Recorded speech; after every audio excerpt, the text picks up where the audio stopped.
வணக்கம். இந்த நாளில் சின்ன சின்ன வெளிச்சங்களில் இன்னொரு புதிய சிந்தனையை தெரிந்து கொள்வோம். ஒரு வேதாகம கல்லூரியினுடைய நிறைவு நாளன்று அந்த கல்லூரியினுடைய பேராசிரியர் தன் கையிலே ஒரு கிழிந்த வேதாகமத்தை கொண்டு வந்து அந்த மாணவர்களுக்கு பிரிவு உபசார விழாவாக அல்லது மாணவர்களுக்கு அவர்கள் படிப்பு முடித்து போகிற அந்த நேரத்தில் சொன்ன ஒரு வாசகம், நீங்கள் அத்தனை பேரும் உங்கள் பைபிளை சேதப்படுத்த வேண்டும் என்று. எல்லாருக்கும் ஒரே ஆச்சரியமாச்சான். இன்னும் பைபிளை போய் சேதப்படுத்தணும்னு சொல்கிறாரு. அப்போ அவர் தன்னுடைய பைபிளை கருத்தார். அதுவும் ரொம்ப கிழிஞ்சு போயிருக்கான். நீங்கள் அத்தனை பேரும் பைபிளை பயன்படுத்தி உங்கள் வாழ்நாளில் எத்தனை பைபிளை நீங்கள் சேதப்படுத்த முடியும் அப்படின்னா என்ன அர்த்தம்? நிறைய பயன்படுத்தணும் அர்த்தம் அப்படின்னு வித்தியாசமாக சொன்னாராம். ஆனால் நம்ம வீடுகளெல்லாம் பைபிள் ரொம்ப புதுசாக இருக்குல்ல, ரொம்ப புதுசாக இருக்கும். ஏன்னா எப்போது தான் அதை யூஸ் பண்ணுறோம். இன்னொரு முக்கியமான விஷயம் தெரியுமா? எந்த பொருளாவது காணா போகக்கூடாதுன்னா அம்மா சொல்லுவாங்க, அந்த பைபிளில் வை.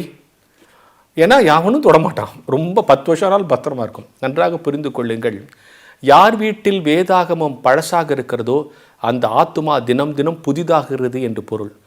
யார் வீட்டில் வேதாகமம் புதுசாகவே இருக்கோ அவங்க ஆத்துமா இன்னும் பழசாக இருக்குதுன்னு பொருள். T.L. மூடியுடைய பைபிளை பார்த்து ஒருத்தர் எழுதியிருக்காரு.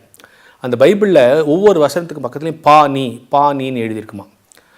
அவருக்கு என்ன பானின்னு கேட்டால் T.L. மூடி அதுக்கு சொல்கிற விளக்கம் என்ன தெரியுமா?